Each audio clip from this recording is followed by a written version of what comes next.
Peu de pays dans le monde, si ce n'est aucun, ont un potentiel économique supérieur à celui de l'Inde. L'Inde dispose d'une énorme population en pleine croissance, d'une solide base de connaissances industrielles, d'une position géographique idéale pour le commerce mondial, de la deuxième main-d'œuvre anglophone du monde, de vastes étendues de terres agricoles pour nourrir durablement tous ces gens, et peut-être par-dessus tout, d'un potentiel économique considérable.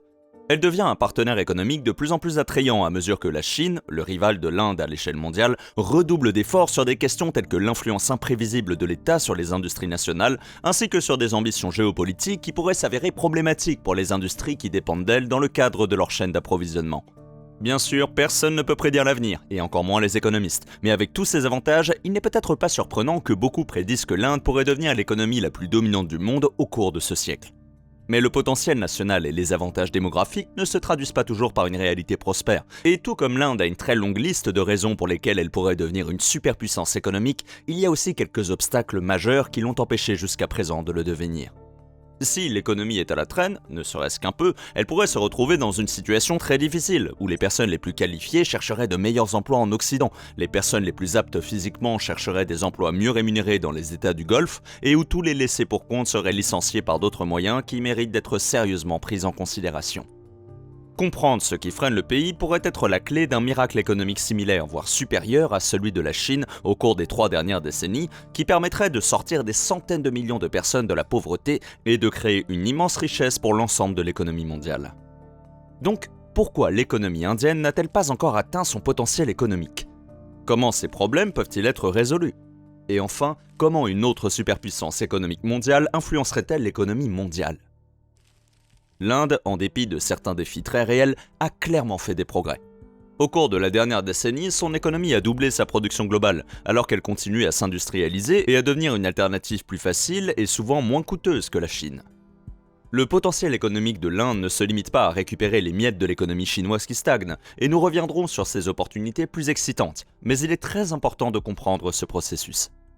La réussite économique de la Chine a fait que ses habitants exigent désormais des salaires qui les placent pratiquement dans la classe moyenne mondiale, ce qui, combiné aux problèmes géopolitiques, signifie que les avantages de l'externalisation de la fabrication en Chine s'amenuisent de jour en jour. Aujourd'hui, une partie de la production revient dans les pays qui ont procédé à l'externalisation, mais il y a certains types de produits qu'il n'est tout simplement pas logique de fabriquer dans un pays où les revenus sont élevés. Les revenus moyens des travailleurs indiens sont, pour l'instant du moins, loin derrière ceux de la Chine, ce qui signifie que l'Inde a été en mesure de reprendre, presque par défaut, une grande partie de la production externalisée qui allait auparavant chez ses voisins du Nord. L'Inde n'est pas le seul pays concerné, le Vietnam, la Thaïlande, la Malaisie et le Bangladesh se sont également fait un plaisir de vendre moins cher que les industries chinoises de base, qui dépendent fortement de la main-d'œuvre.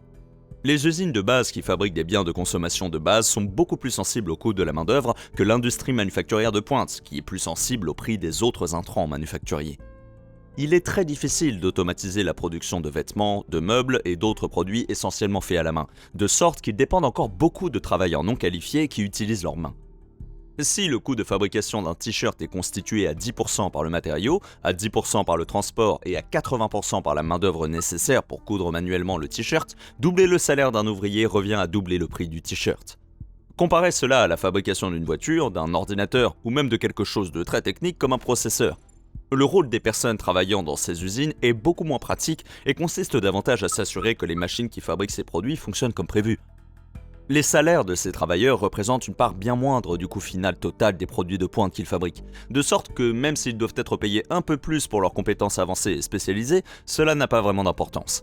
Le coût de fabrication d'un produit tel qu'une unité centrale de base peut être constitué à 50% par les machines, à 40% par la recherche et le développement, et à 10% par les salaires de quelques techniciens hautement rémunérés qui surveillent les installations ultramodernes où ces puces sont fabriquées. Même si ces travailleurs étaient également payés le double, cela n'augmenterait le coût final des biens qu'ils produisent que de 10%, ce qui, avec l'inflation, peut être à peine perceptible. Bien entendu, il s'agit d'un exemple extrêmement simplifié, et les chiffres que nous utilisons ici seront extrêmement différents pour les milliers d'usines du monde entier, mais ils montrent que le coût de la main-d'œuvre est beaucoup plus important pour certains produits que pour d'autres.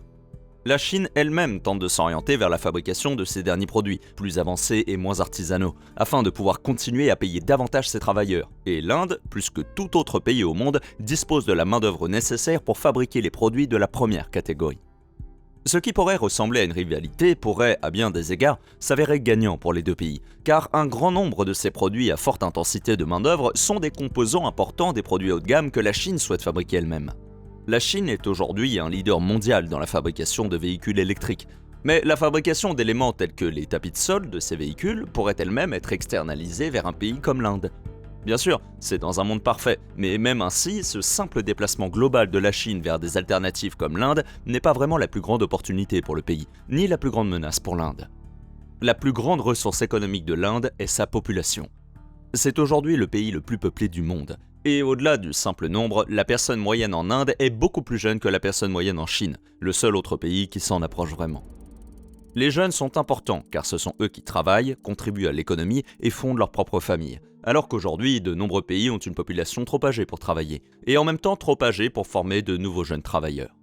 L'Inde dispose également d'une importante population anglophone, ce qui signifie qu'elle peut offrir des services globaux au-delà de la simple fabrication dans la langue seconde la plus parlée au monde. Plus que l'exportation de marchandises, c'est l'exportation de services qui constitue la plus grande opportunité pour l'économie indienne. Étant donné que de plus en plus de travaux sont effectués à distance, il n'est pas vraiment important que les travaux de base soient effectués dans des économies avancées où les salaires sont plus élevés, ou dans des pays comme l'Inde où, même si le travail n'est pas aussi bien fait, il serait effectué pour un dixième du coût.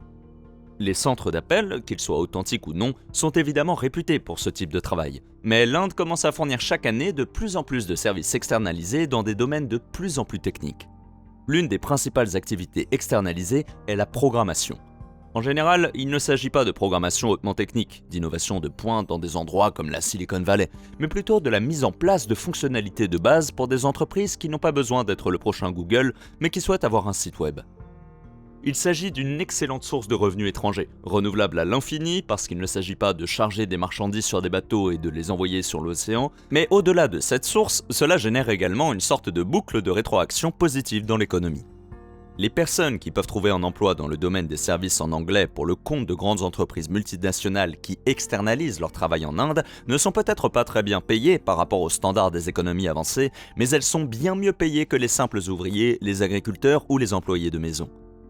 Comme la population voit l'opportunité financière de se former dans ces domaines pour obtenir ce type d'emploi, davantage de personnes vont chercher à s'éduquer pour acquérir ces compétences afin d'obtenir ces emplois, ce qui signifie pour l'Inde dans son ensemble une main-d'œuvre encore plus productive, capable d'attirer des emplois encore plus spécialisés. La main-d'œuvre est une ressource extraordinaire, surtout dans un monde où la plupart des économies avancées sont confrontées au vieillissement ou au déclin de leur population. Ces pays vont devoir trouver un moyen de remplacer une main-d'œuvre nationale moins nombreuse, par nécessité ou simplement dans l'intérêt de la réduction des coûts. Mais la main-d'œuvre est beaucoup plus glissante que les matières premières enfouies dans le sol ou les infrastructures nationales. L'Inde compte de nombreux habitants qui investissent massivement dans leur éducation, mais une fois qu'ils ont acquis ces compétences, ils peuvent gagner 10 fois plus qu'un ouvrier non qualifié ou un agriculteur en occupant un emploi dans le secteur des services en Inde, où ils peuvent gagner 100 fois plus en immigrant et en occupant un emploi dans le secteur des services dans une économie avancée. Le fait qu'une grande partie de la population instruite parle anglais a permis de fournir des services internationaux à une échelle qu'aucun autre pays ne peut vraiment égaler. Mais cela signifie également que ces mêmes citoyens auront beaucoup plus de facilité à trouver un emploi et à vivre dans un autre pays que, par exemple, les travailleurs chinois, parce qu'une part beaucoup plus faible de leur population parle une langue autre que le mandarin. L'Inde connaît également une fuite de cerveau à l'échelon supérieur et une fuite des muscles à l'échelon inférieur. De sorte qu'un grand nombre de ces travailleurs non qualifiés trouvent un emploi dans des pays tels que les États du Golfe, où ils effectuent une grande partie des travaux de base liés à la construction d'infrastructures et de méga-projets qui ont fait la réputation de ces pays. Les conditions de travail de ces travailleurs sont souvent épouvantables. Ils sont expédiés à travers le monde spécifiquement parce qu'ils travailleront pour le prix le plus bas possible, mais ils gagnent toujours plus que ce qu'ils gagneraient en Inde. Cela pose un problème à l'économie indienne. Car si l'argent que ces travailleurs envoient à leur famille constitue une source de devises étrangères appréciable, cela prive le pays de travailleurs qui pourraient être utilisés pour construire ses propres infrastructures. Le pays a la chance de disposer de terres agricoles très arables pour subvenir aux besoins de sa population nombreuse. Mais pour pouvoir utiliser cette population de manière efficace, le pays aura besoin de plus de routes, de ponts, d'écoles, de ports et de services municipaux. Une grande partie de l'écart entre la production actuelle par habitant de la Chine et celle de l'Inde s'explique simplement par le fait que la Chine dispose d'une bien meilleure infrastructure pour soutenir les grandes industries que l'Inde. Le fait d'attirer les travailleurs du haut et du bas de l'échelle vers des postes plus lucratifs à l'étranger a également créé une sorte de dépendance excessive à l'égard du petit groupe de travailleurs occupant ces emplois moyennement qualifiés pour stimuler la majeure partie de la croissance que le pays a connue. Ces emplois représentent une grande opportunité, mais ils sont également extrêmement vulnérables à l'automatisation technique. Amazon a récemment été dénoncé pour avoir embauché 1 millier de travailleurs en Inde afin d'opérer dans les coulisses de ses magasins de proximité prétendument dotés d'une IA, alors qu'en réalité, ces travailleurs se contentaient de vérifier eux-mêmes presque tous les articles, jouant ainsi le rôle de caissier externalisé. Pour ces travailleurs et l'économie indienne elle-même, il s'agit exactement du type de travail peu prestigieux mais semi-qualifié qui a constitué une grande opportunité économique. Même si, dans cet exemple particulier, les humains ont subtilisé le travail de base d'une IA, ces mêmes emplois de base seront massivement subtilisés dans l'autre sens. Les tâches répétitives, ennuyeuses et sensibles au coût de la main-d'œuvre sont la cible idéale de l'automatisation. Même si les travailleurs indiens gagnent une fraction du salaire qu'ils toucheraient dans une économie avancée, des programmes d'IA de plus en plus performants fonctionneront pour un coût presque nul. Les centres d'appel et le travail d'assistance technique, qui étaient auparavant externalisés dans des pays comme l'Inde, utilisent désormais des chatbots d'IA avec une petite équipe d'employés pour traiter les demandes qui passent à travers les mailles du filet. Le pays est donc engagé dans une sorte de course contre la montre pour capitaliser sur les avantages que lui confère son immense population avant qu'il ne soit plus compétitif. Au-delà des économies potentielles, les entreprises qui externalisent leur travail en Inde sont confrontées à une certaine stigmatisation, car elles considèrent généralement qu'il s'agit d'un exercice de réduction des coûts qui se fait souvent au détriment de la qualité des biens ou des services qu'elles produisent. L'utilisation de l'IA pour effectuer le même type de travail fait apparaître les entreprises encore plus impressionnantes en tant que sociétés innovantes, tirant parti d'une nouvelle technologie pour accroître la productivité. L'externalisation en Inde est une mauvaise chose, l'IA en est une bonne, pour une raison ou une autre. C'est habituellement le moment où nous disons que personne ne peut prédire l'avenir, et surtout pas les économistes, mais c'est déjà ce qui se passe aujourd'hui. Des millions d'emplois ont été perdus, poussant les travailleurs à se reconvertir dans des tâches non qualifiées qui ne peuvent pas être effectuées par l'IA. Du moins, pas encore. Au-delà du fait que l'on ne connaît pas encore l'ampleur réelle de ce que cette dernière vague d'IA sera capable de réaliser, il est possible que tous nos emplois soient sur le bio, et les emplois de services effectués en Inde ne sont que les premières victimes de cette marche inévitable du progrès. Mais bien qu'il s'agisse de la plus grande menace extérieure de l'Inde, elle est peut-être beaucoup moins importante que les faiblesses internes. Nous avons passé beaucoup de temps à étudier la population de l'Inde, car il s'agit clairement de l'un des principaux atouts de l'économie indienne. Cependant, il s'agit peut-être de l'exemple le plus clair d'une opportunité économique qui ne se traduit pas nécessairement par une réalité économique. La population de l'Inde est légèrement plus nombreuse et beaucoup plus jeune que celle de la Chine. On pourrait donc raisonnablement s'attendre à ce qu'elle dispose d'une main-d'œuvre plus nombreuse, ou du moins comparable. Cependant, la Chine dispose en fait d'une main-d'œuvre supérieure d'environ 40% au total.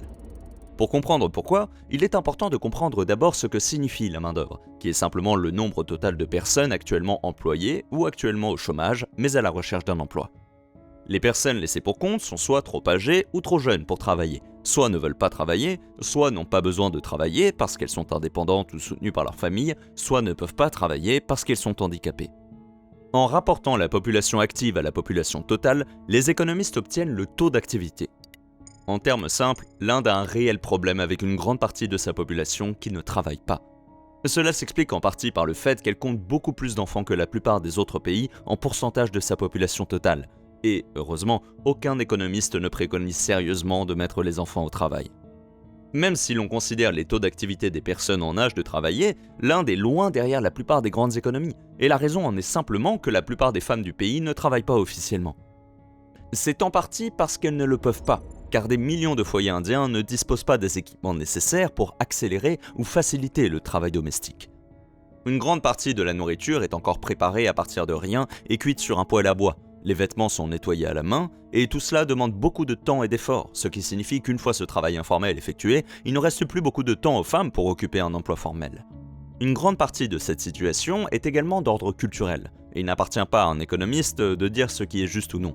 Il y a de réels avantages en termes de qualité de vie à ce que les ménages à double revenu ne soient pas la norme. Mais en termes de réalisation du potentiel économique, le fait qu'une si grande partie de la population ne veuille pas ou ne puisse pas contribuer à la production du marché constitue un défi majeur. Ce qui est particulièrement surprenant, c'est que de nombreuses femmes dans le pays ont reçu une bonne éducation, et pourtant, dans leur grande majorité, elles ne participent pas à la force de travail. Certains économistes ont soutenu de manière assez convaincante que l'avènement de la machine à laver a davantage contribué à l'économie mondiale que l'Internet. Car cette machine et les technologies qui lui sont associées ont permis aux femmes d'entrer sur le marché du travail, ce qui a eu pour effet de doubler le nombre de personnes produisant des biens. L'Inde est toujours un pays pauvre, mais il n'a pas la même motivation pour investir dans ces technologies domestiques, de sorte que les femmes n'ont pas autant d'occasions de travailler, ce qui renforce la tradition culturelle selon laquelle les femmes se contentent de faire des travaux domestiques, ce qui signifie qu'il y a moins de motivation pour investir dans les technologies domestiques. Si l'Inde avait un taux de participation à la population active similaire à celui de la Chine, elle disposerait d'une population active beaucoup plus importante, ce qui, en soi, rendrait l'économie presque 2 fois plus productive qu'elle ne l'est aujourd'hui, tout en soulageant une grande partie des problèmes liés à la migration des travailleurs à l'étranger. L'Inde restera probablement l'une des plus grandes économies du monde, si ce n'est la plus grande, au cours du siècle à venir, du simple fait de sa taille, mais les chiffres de la production globale ne signifieront pas grand-chose si la majeure partie de cette richesse est créée par un petit groupe au sommet, tandis que le reste du pays est en proie à des difficultés. Ces problèmes peuvent être résolus par une bonne politique, mais le pays est aussi notoirement difficile à gouverner, même si ses responsables politiques sont animés des meilleures intentions. Aujourd'hui, alors que le pays se développe et absorbe une grande partie des industries chinoises, il va lui aussi avoir besoin d'un pays où externaliser son travail. Et le Bangladesh est apparu comme la cible logique pour cela. Le mois dernier, nous avons réalisé une vidéo complète sur le Bangladesh qui vaut vraiment la peine d'être regardée, car il s'agit d'un autre pays de la même région qui devrait être plus prospère qu'il ne l'est, mais qui a pris du retard pour des raisons légèrement différentes qui, d'une manière ou d'une autre, influenceront toujours l'avenir de ces deux pays. Vous devriez pouvoir cliquer sur cette vidéo sur votre écran maintenant. Merci d'avoir regardé la vidéo jusqu'au bout. Ciao.